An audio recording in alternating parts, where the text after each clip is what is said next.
Midweek chikahan na po mga kapuso at ang maghahatid ng latest sa showbiz happenings ngayong gabi. Walang iba kundi si binibining marikit star, Ashley Rivera. Ashley! Thank you, Miss Vicky. And happy midweek chikahan mga kapuso! Go hard or go home ang peg ni Christopher Martin sa nahihiligan niya ngayong hobby na pagtakbo.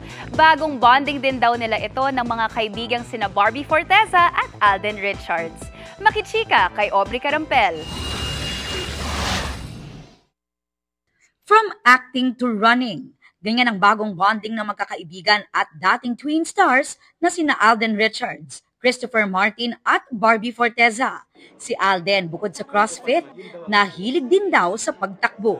I think the best way to bond with friends is through fitness.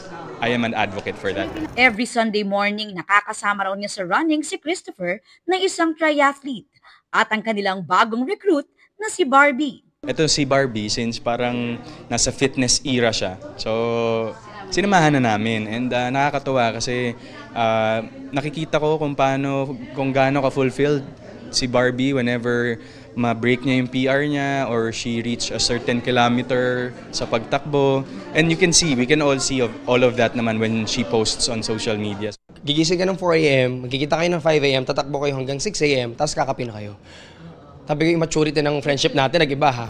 Last weekend lang, nagwagi pa ng third place si Christopher sa sinalihang triathlon sa Subic. Naghahanda raw siya sa sasalihang Ironman race at goal din niya na makasali sa competition abroad.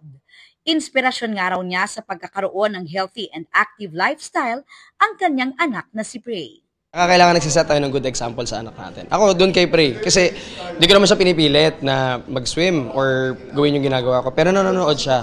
So parang sabi niya, Dad, I want to swim also. Balik afternoon prime series naman si Christopher nakasama sa cast ng Cruz vs. Cruz. Nagpictorial na sila at excited daw siyang mag-dating dahil hango sa totoong buhay raw ang kwento ng serye. Based sa nababasa ko sa script na yung mga eksena, paano siya nangyari sa totoong buhay? Paano kinaya ng mga tao to? Bibida rin sa drama series ang nagbabalik kapusong si Vina Morales, Gladys Reyes, Neil Ryan Sese, Lexi Gonzalez at Pancho Magno. Aubrey Carampel, updated sa Showbiz Happenings.